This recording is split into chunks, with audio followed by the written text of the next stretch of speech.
आब ज़मज़म से तो सभी वाकिफ़ हैं। ये मुसलमानों के लिए एक मुकद्दस पानी है जिसका चश्मा काबे के सहन से निकलता है। जब अल्लाह ताला के हुक्म पर हज़रत इब्राहीम अलैहिस्सलाम ने अपने ख़ानदान को हिजाज में मक्का की सरजमीन पर बसाया तो उसके बाद ये चश्मा जारी हुआ। ज़मज़म पानी की बहुत सी मज़हबी अहमियत है। मुसलमान ये पानी मुतबर्रक समझ कर पीते हैं।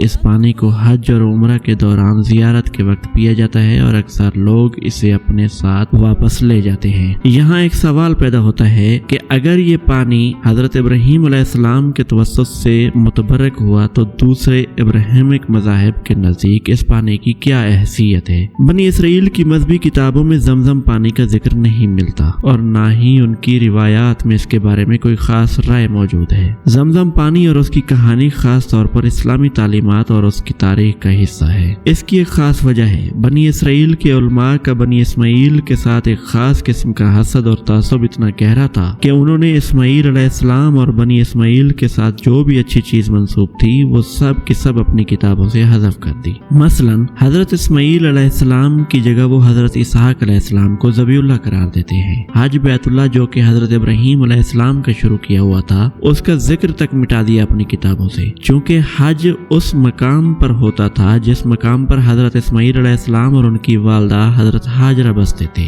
ऐसे में ज़मज़म का जिक्र कहाँ मिल सकता है उनकी किताबों में। ज़मज़म के बारे में कई साइंसी तहकीकात भी की गई हैं और इसमें मादनियात की मौजूदगी की तस्दीक की गई है जो इंसानी सेहत के लिए मुफीद समझी जाती हैं। ज़मज़म पानी पर साइंसी तहकीकात मुख्तलिफ औकात में मुख्तलिफ ममालिक में की गई हैं और इन तहकीकात के नताइज इस पानी की मुनफरिद खसूसियात को उजागर किया है। यहाँ कुछ अहम तहकीकात की तफसील हम आपके सामने पेश करते हैं। 1980 में सऊदी अरब की किंग अब्दुल अजीज यूनिवर्सिटी जिद्दा में होने वाली तहकीक में यह साबित हुआ कि आब ज़मज़म में दूसरे पानियों के मुकाबले में मादनियात जैसे कि कैल्शियम, मैग्नीशियम और सोडियम ज्यादा मिकदार में पाई जाती है। इसके अलावा पानी की pH लेवल 7.5 से 8 के दरमियान पाया गया है। pH लेवल क्या होता है? pH लेवल एक पैमाना है जो किसी महलूल की तेजाबियत या अल्कलाइनी की मिकदार को मापता है। ये पैमाना 0 से 14 तक होता है। 0 से 7 तक तेजाबी महलूल होता है और 7 को मोतदिल या न्यूट्रल महलूल कहा जाता है और 7 से 14 तक अल्कलाइनी महलूल होता है। pH लेवल इस बात की निशानदेही करता है कि किसी महलूल में हाइड्रोजन की मिकदार कितनी है। आमतौर पर हमारे घरों में जो नल का पानी होता है उसका pH लेवल 6.5 से 7 के दरमियान होता है, यानी मुख्तलिफ मकामात पर मुख्तलिफ हो सकता है। जो हम बाजार से मिनरल वाटर खरीद करके पीते हैं उनका pH लेवल 6.5 से 8.5 तक होता है। इससे ऊपर फिर अल्कलाइन वाटर होते हैं जिनको आजकल ब्लैक वाटर भी कहा जाता है। ज़मज़म पानी का pH लेवल 7.5 से 8 के दरमियान होता है जो उसे हल्का सा अल्कलाइन बनाता है।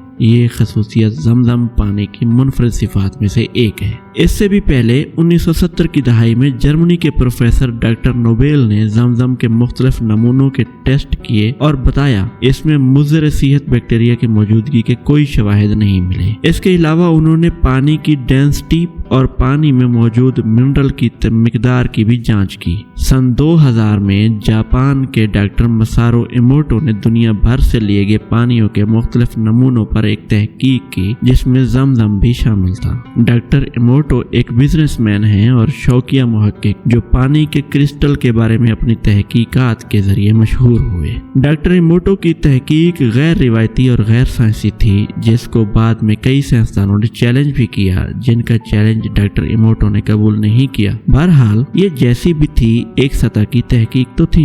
डॉक्टर इमोटो तहकीक के जरिए साबित ये करना चाह रहे थे कि पानी के मालिक्यूल की साख्त और क्रिस्टल की तश्कील पर मुख्तलिफ अवामिल जैसा कि ख्यालात, अल्फाज, मौसीकी और माहौल का असर होता है। दूसरा उनका कहना यह था कि गंदा पानी जैसे कि नाली गटर का पानी उनके क्रिस्टल बिल्कुल गंदे बनेंगे जबकि जितना पानी साफ सुथरा और पाक होगा उसके क्रिस्टल उतने ही खूबसूरत اور دلنشین بنیں گے۔ ڈاکٹر ایموٹو نے مختلف ذرائع سے حاصل کردہ پانی کے نمونے استعمال کیے جن میں زمزم پانی بھی شامل تھا۔ پانی کے نمونوں کو منجمد کیا گیا اور پھر مائکروسکوپ کے تحت اس کے برفانی کرسٹل کی تصاویر لی گئی۔ منجمد پانی کے نمونوں کے برفانی کرسٹل کی تصاویر کو تجزیہ کیا گیا تاکہ مختلف عوامل کے اثرات کا مشاہدہ کیا جا سکے۔ زمزم پانی سے بنے برفانی کرسٹل کی ساخت نہایت خوبصورت اور متوازن تھی۔ یہ کرسٹل منفرد اور پیچیدہ ڈیزائن کے حامل تھے جو اس کی پاکیزگی اور اعلیٰ معیار کی نشاندہی کرتے ہیں۔ ڈاکٹر ایموٹو کی یہ تحقیق کسی جریدے میں تو شائع نہیں ہوئی، البتہ انہوں نے اپنی کتاب the hidden messages in water میں اس کو بہت تفصیل سے بیان کیا ہے۔ یہ کتاب 2004 کی بیسٹ سیلر بک تھی۔ یہ کتاب internet per free of cost موجود ہے، کوئی بھی اس کو پڑھ سکتا ہے۔ سعودی عرب کی کنگ سعود یونیورسٹی ریاض میں 1995 سے سن 2000 تک تحقیق کی گئی جس میں ثابت ہوا کہ پانی مضر صحت بیکٹیریا سے پاک رہے گا۔ ایک طویل عرصہ گزرنے کے بعد بھی نہ تو اس پانی کی رنگت تبدیل ہوگی اور نہ ہی اس میں بدبو پڑے گی۔ آب زمزم کی سعودی عرب کے واٹر ریسرچ سینٹر میں مختلف اوقات میں جانچ پڑتال ہوتی رہتی ہے۔ ان کے مطابق کبھی بھی اس پانی کی خاصیت میں تبدیلی نہیں آئی۔ سن 2011 میں انڈیا کی علی گڑھ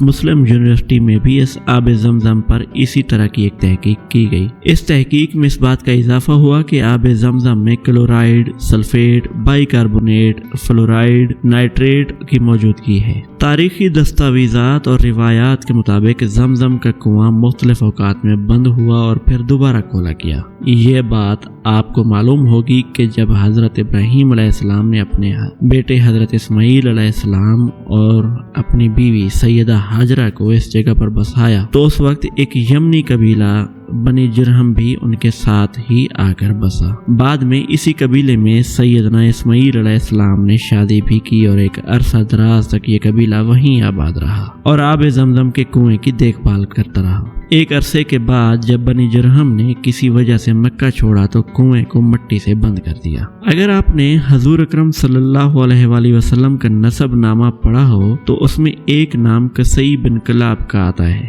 بنی جرہم کے زمزم کا کنواں بند کر کے جانے کے کئی سال بعد انہوں نے کنواں دریافت کیا اور اسے دوبارہ کھولا۔ قصی بن کلاب نے مکہ کی تعمیر و ترقی میں اہم کردار ادا کیا اور زمزم کنویں کو دوبارہ چالو کیا۔ اس کے بعد ایک مرتبہ پھر کنواں بند ہو گیا۔ کیوں بند ہوا، کیسے بند ہوا، اس بات کے شواہد کہیں نہیں ملتے۔ غالباً وہ قبائل کے آپس میں جنگی حالات ہوں گے جن کی بدولت یہ کنواں بند ہوا۔ حضرت عبد المطلب بن ہاشم حضرت محمد صلی اللہ علیہ وآلہ وسلم کے دادا نے ایک خواب دیکھا جس میں انہیں زمزم کنواں دوبارہ کھودنے کی ہدایت ملی۔ انہوں نے خواب کے بعد کنواں کھودا اور زمزم پانی دوبارہ جاری ہوا۔ اس کے بعد خلفائے راشدین، اموی، عباسی اور عثمانی خلافتوں میں زمزم کنویں کی خصوصی دیکھ بھال کی گئی۔ حفاظت کے لیے مختلف اقدامات بھی کیے گئے۔ مختلف ادوار میں کنویں کی مرمت اور صفائی کی گئی تاکہ حاجیوں کو صاف اور تازہ پانی مل سکے۔ سعودی حکومت کے قیام کے بعد زمزم کنویں کی حفاظت اور مرمت پر خصوصی توجہ دی گئی۔ جدید ٹیکنالوجی اور انفراسٹرکچر کی مدد سے کنویں کی صفائی اور پانی کی سپلائی کو بہتر بنایا گیا۔ مکہ مکرمہ میں زمزم پانی کی بوتلنگ اور تقسیم کے لیے جدید سہولیات